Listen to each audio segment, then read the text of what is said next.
ভূমি কসম তেলেগু সিনেমায় একটি ৩ মিনিটের নাচের দৃশ্যে অভিনয় করার সুযোগ পেয়েছিলেন জয়াপ্রদা। তার জন্য পরিচালক তাকে ১০ টাকা দিয়েছিলেন। সিনেমায় ৩ মিনিটই যথেষ্ট ছিল জয়াপ্রদার কাছে। সিনেমায় ওই ৩ মিনিটের নাচের দৃশ্যে সবার নজরে চলে এলেন জয়াপ্রদা। ওই ৩ মিনিটে নাচের দৃশ্যে দর্শক এতটাই পছন্দ করল যে পরিচালকদের প্রস্তাব আসতে শুরু করল। সিনেমা জগতে যতটা নাম করেছিলেন, ক্যারিয়ার জগতে যতটা খুশি ছিলেন তিনি, পূর্ণ ছিল তার কর্মজীবনও। ঠিক ততটাই অপরিপূর্ণ রয়ে গেছে তার ব্যক্তিগত জীবন। যাকে ভালোবেসে ঘর ছেড়েছিলেন তিনি, কিন্তু জয়াপ্রদার জন্য নিজের ঘর ছেড়ে আসেননি কখনোই।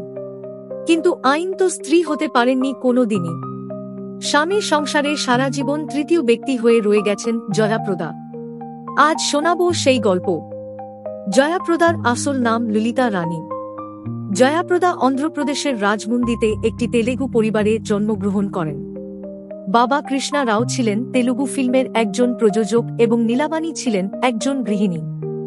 মার ইচ্ছে ছিল মেয়েকে বড় পর্দায় দেখার, তাই ছোট থেকেই মেয়েকে নাচের ক্লাসে ভর্তি করিয়ে দিয়েছিলেন তিনি। স্কুলের একটা নাচের অনুষ্ঠানে তাকে দেখে ওই তেলেগু ফিল্মে ৩ মিনিটের নাচের দৃশ্যে অভিনয় করার জন্য সই করান পরিচালক। মোট ৫টি ভাষার সিনেমায় অভিনয় করেছেন তিনি। অভিনয় এবং তার রূপ প্রতিটি ফিল্মের জন্য পরিচালকদের কাছে তাকেই পছন্দ করিয়ে দিয়েছিল। ক্যারিয়ারের দিক থেকে ১৯৮৫ সালটা ছিল তার কাছে সবথেকে ভালো সময়। সেই সময় বলিউডের সর্বোচ্চ পারিশ্রমিক নেওয়া অভিনেত্রী হয়ে উঠেছিলেন তিনি। এরপর আয়কর দপ্তরের নজরে পড়েন তিনি। কর সংক্রান্ত একাধিক অভিযোগ থেকে নিষ্কৃতি পেতে অনেক কাঠখড় পোড়াতে হয়েছিল তাকে। সেই সময় মানসিক দিক থেকে ভেঙে পড়েছিলেন জয়াপ্রদা।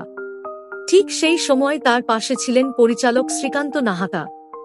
সেই সময় ঢালের মতো সব বিপদ থেকে রক্ষা করতেন শ্রীকান্ত। দুজনে খুব ভালো বন্ধু হয়ে যান। ক্রমশ তাদের মধ্যে ঘনিষ্ঠতা বাড়তে শুরু করে, কিন্তু তাদের প্রেমে বাধা হয়ে পড়ে শ্রীকান্তের পরিবার। শ্রীকান্ত আগে থেকেই বিবাহিত ছিলেন, তার ৩টি সন্তানও ছিল। কিন্তু শ্রীকান্তকে এতটাই ভালোবেসে ফেলেছিলেন জয়াপ্রদা, সব জেনেও পিছিয়ে আসতে পারেননি তিনি।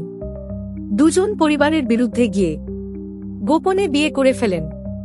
প্রথম জয়াপ্রদার বিশ্বাস ছিল যে শ্রীকান্তের প্রথম স্ত্রীকে ছেড়ে তার কাছে চলে আসবে, তাদের সম্পর্ক আইনের স্বীকৃতি পাবে।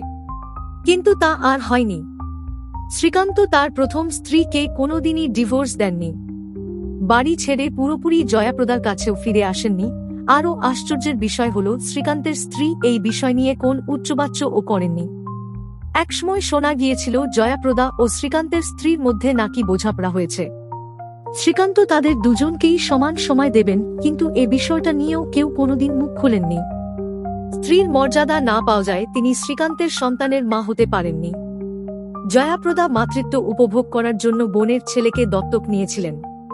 শ্রীকান্তের সঙ্গে সম্পর্কের জন্য তার ক্যারিয়ারে প্রভাব ফেলেছিল অনেকটাই। পরে অভিনয় ছেড়ে রাজনীতিতে যোগ দেন তিনি। তবে যতই ভালোবাসা পেয়ে থাকুক না কেন জয়াপ্রদা, শ্রীকান্তের সংসারে তৃতীয় ব্যক্তি হয়েই রয়ে গেছেন জয়াপ্রদা।